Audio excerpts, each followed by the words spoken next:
Green Dream Project video. And today I want to take a moment to, of course, everyone knows me, Jim, and then Jessica as the founder of the Green Dream Project. But our team has since expanded. And I'd like to introduce everyone today to Peter Case. Hi. Now, Peter here is Jessica's brother. Decided to join us. What time? When did you arrive? May of almost last year. It'll be in a few days. In a few days, it'll be next year.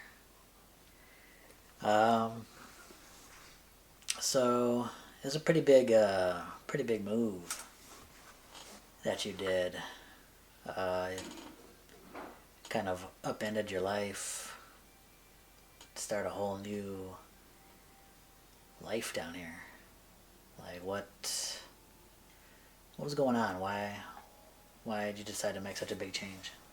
I just thought it'd be like a really good opportunity to learn a lot, and I kind of felt my life was at the time kind of like sedentary, and I wasn't really accomplishing a whole lot. But I thought that like the move would bring like a new perspective, and I get to learn a lot of things in the process, even though it'd be kind of hard moving, all the way from Wisconsin to Arizona. But It was a pretty big change, huh? yeah. Wisconsin to Arizona, almost complete culture shock, huh? Yeah, pretty much.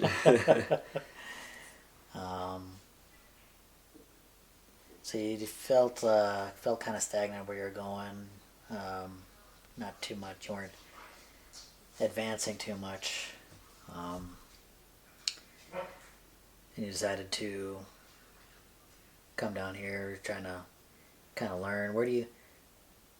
With being down here, learning new skills and stuff like that, where do you hope to see yourself? What would you like to see yourself advance to? Like what do you see yourself in the future, hopefully, working toward?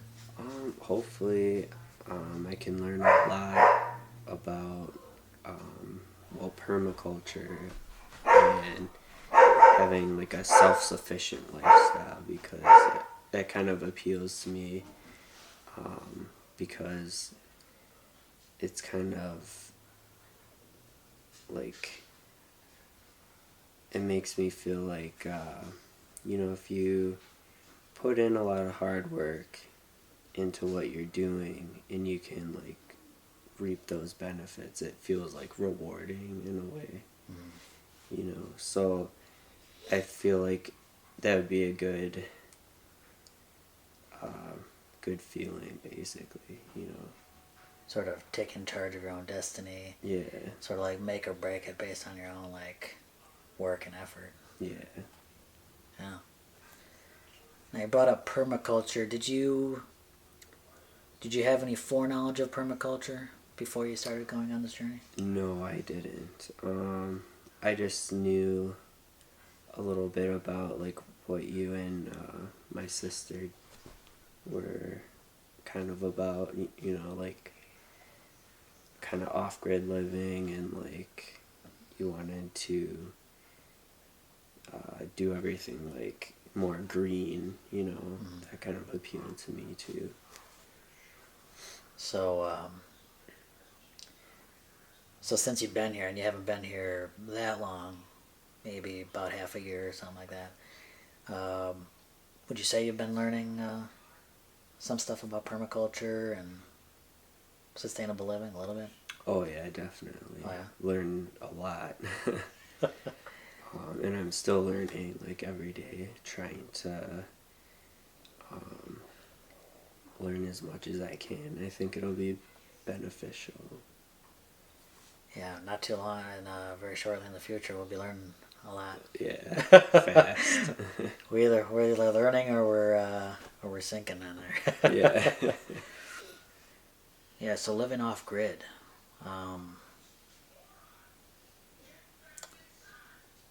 that's gonna be a pretty big change for you. How do you think you'll be able to deal with those challenges?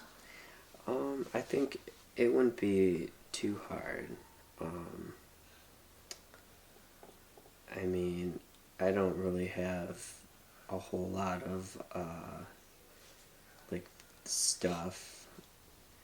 I kind of keep everything like to a minimum, and then living off grid, you need water, and you need to like put in effort into your garden and gardening, and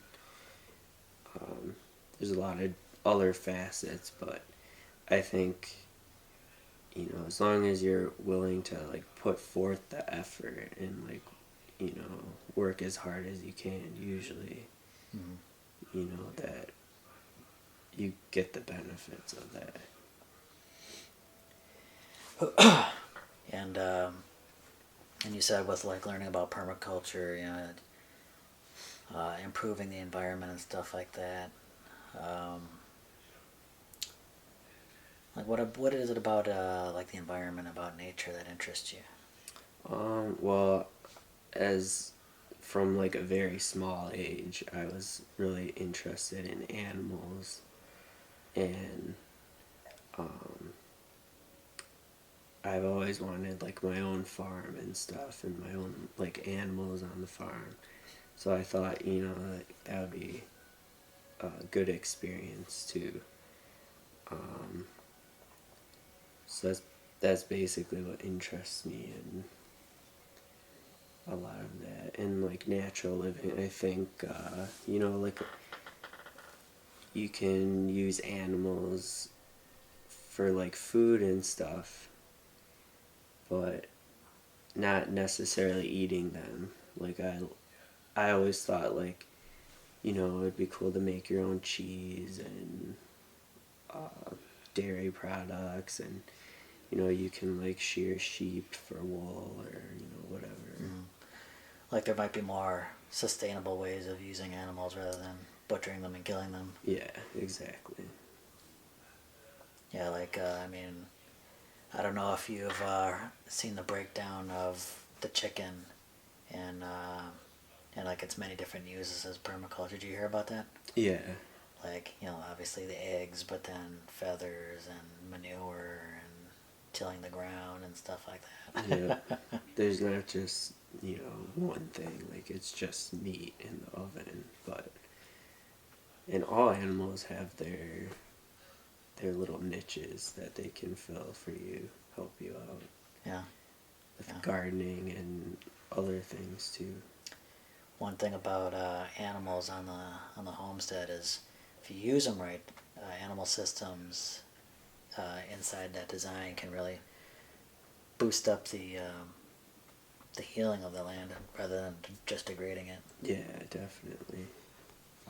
You didn't make this journey alone. You came here with a very large companion. Of course, I'm talking about Crew over there. Yeah. Can you talk a little bit about Crew? Well, Crew, he's my dog. I rescued him when I was living back in Wisconsin. He's a very large Akita, and although Akitas are more like winter dogs, he does like it here a lot, I feel. It he's a pretty good dog. He does have his certain things, but every dog has no dog's perfect, especially not a rescue dog, because then they wouldn't be getting rescued from wouldn't need to be rescued. They might all have their little issues, but got to work with them, got to understand them. Yeah. One thing I've noticed is, I mean, you've taken Crew in, and I mean, you've really gotten to know all of his quirks, his habits, and stuff like that. And you do a very good job handling him. Because given in the right situations, he could kind of lash out and stuff like that. But you see that coming ahead of time. Yeah. You keep him in check, and he seems really happy. Yeah, he you know, you need like to know the dog, and especially the breed. You know, not every breed of dog's the same, so there's different traits that each dog has that I can see with him. You know. What kind of now being that Crew's gonna be out over there on the homestead, like what kind of role do you envision he might have out there?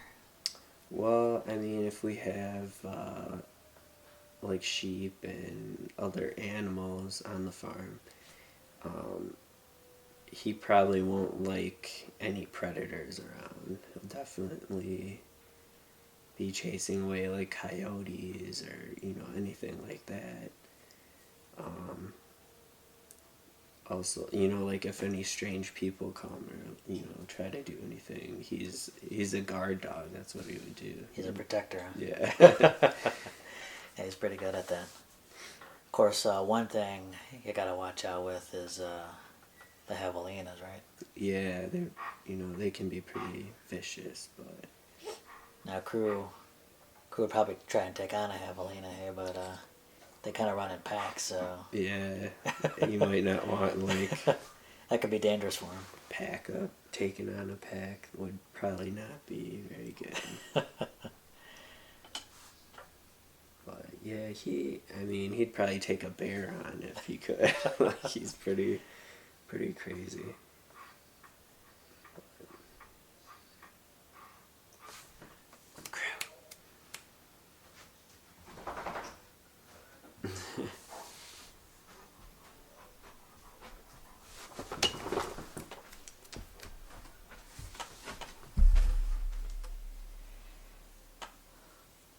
So you've been pretty instrumental in helping us along here with getting things ready for the sale and everything like that. We really appreciate all your help here, and then of course it's going to be a lot of work for us when we get down to the land. Yeah. So have you been mentally preparing yourself for that?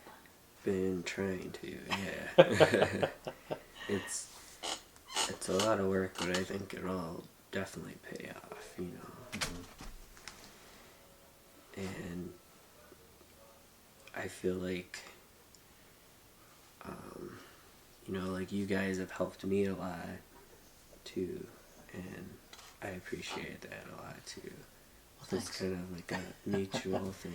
Yeah, definitely. I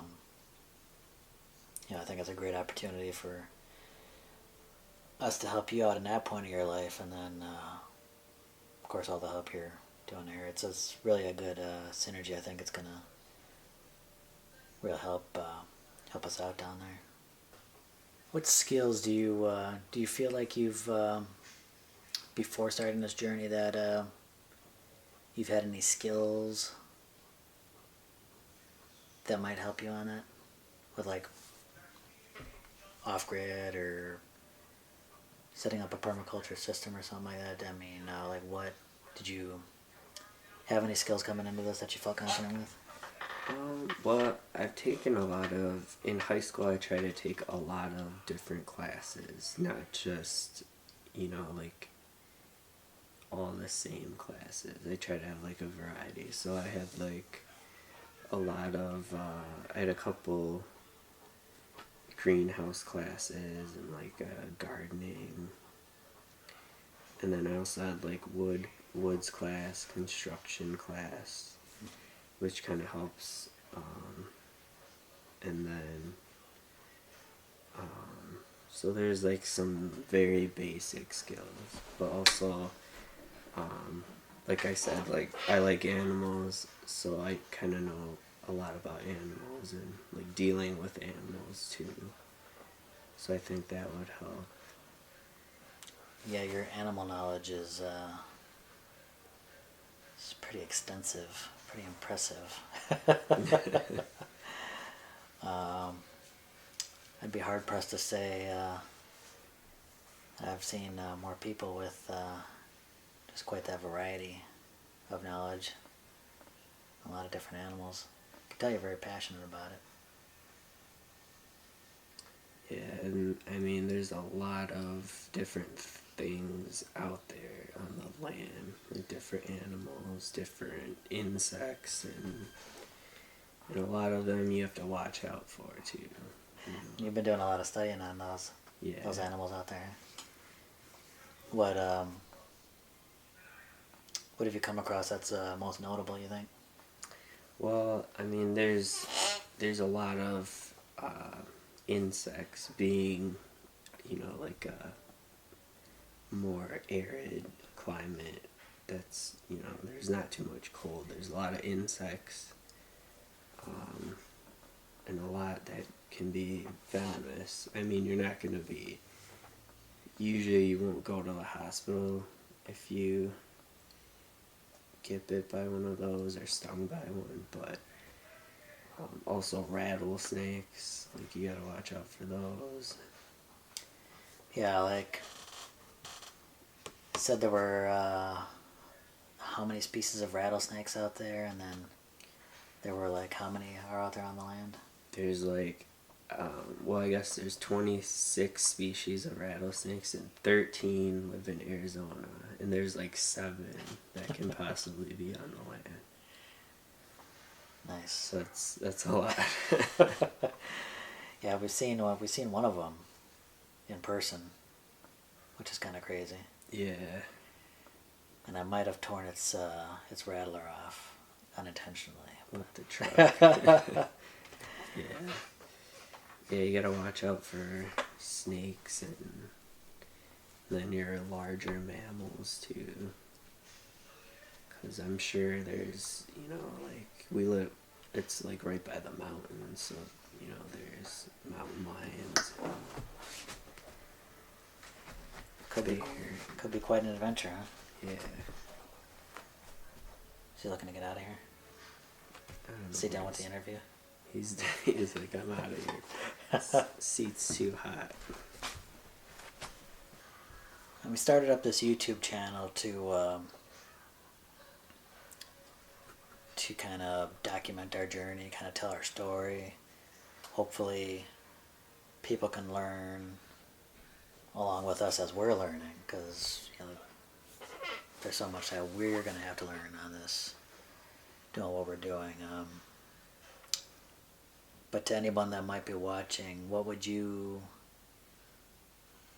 like for them to know about you? Like, what would you got to say about yourself that you think people might be interested in? Maybe.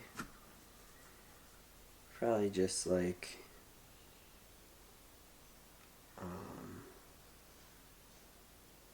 I pretty much have like no prior knowledge of anything, and you know, I kind of came here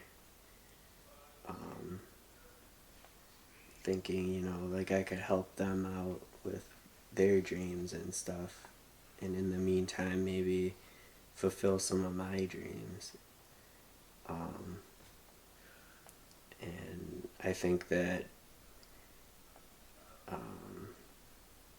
you know, it'll be a good opportunity for me and then also for them, because their plan is to like teach, you know, so and I'm, you know, I'm a good student, I guess, so far. So it's a good opportunity for both parties, I think. You know, if I can say a few things, you know, I think you're going to be, you know, an excellent member of the team. I mean, one, obviously you're young, you're strong, you got a good mind, excellent memory. You got a good heart. I can see in the way you take care of crew here, the way you know, you help out, the way you help out with your sister and everything like that. And it's going to be a positive experience, and I think you're going to be a great addition to the channel here. Well, thank you. All right, man. Well, we got a lot to do, so you ready? Yep. All right. All right. Well, thanks everyone for joining us. Again, Peter Case. You're going to see a lot more of him on these videos for sure. All right. Bye.